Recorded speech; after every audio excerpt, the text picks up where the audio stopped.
ଜଗୁ ଶୁଣ ଶୁଣ ଶୁଣ ଶୁଣ ହଁ କକେଇ କୁହ। ଆରେ ନୂଆ ବର୍ଷ ପାଖେଇ ଆସିଲାଣି ଆଉ ଯାଇ ଟିକେ ଭୋଜି ଭୋଜି କଲେ ହୁଅନ୍ତାନି? ହଁ ଚାଲୁନ ସେଠି ଢେଗାର ଗାଡିଆ ଅଛି ସେଇଠି ମାଛ ଧରିବା ଭୋଜି କରିବା। ଆରେ ହଁ ହଁ ସେ ଢେଗାରେ ସେଠି ଗଡିଆ ଭଲ ଭଲ ତାଙ୍କ ମାଛ ଅଛନ୍ତି ବା। ହଁ ଆଉ ସେଠି ଢେଗା ବିଲ ବାଛୁଥବ ଚାଲ ଯିବା ସେଠି ଦେଖିବା ଆଉ। ସେଇଠି ବା ଢେଗା ଢେଗା ଢେଗା ଏଇଠି ଏଇଠି। ଆରେ ଆରେ ଢେଗା ହଁ ଆରେ କଣ ତମର ଗଡିଆ ଅଛି ଗଡିଆରେ ମାଛ ଗୁଡା ଅଛନ୍ତି ନୂଆ ବର୍ଷ ଆସିଲାଣି ଆଉ ଟିକେ ଭୋଜି ଭୋଜି କଲେ ହୁଅନ୍ତାନି? ନା ନାଇଁ ମୋର ଅନେକ କାମ ଅଛି ବିଲରେ କୁଆଡେ ମୁଁ ଯାଇପାରିବି? ଯା ସବୁବେଳେ ତମେ ନାଇଁ, କାମ ନାଇଁ, କରୁଛ ହବନି, କଣ ସାଙ୍ଗସାଥି ଗୋଟେ ରଖିବୁ ଟିକେ ଯା ଆସ ଆସ ଆସ। ନାଇଁ ବା କୁଆଡେ ଯାଇ ହବନି ଆରେ ଭାଇ ଜଲ୍ଦି ସରିଯିବ ଆଇଲୁ ଆଇଲେ ବାଛିବୁ ବିଲ ଆସ ଆସ ଆସ। ଚାଲ ଚାଲ ଚାଲ।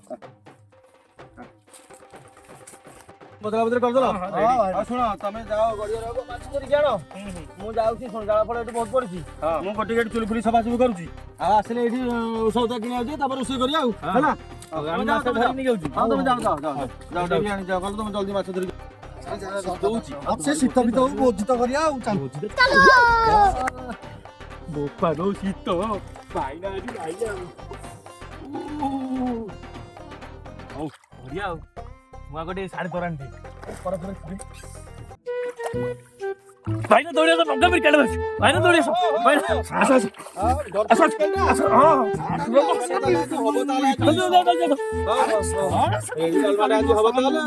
ଲଙ୍କା ଡାଲମା ଏଇନା ହବ।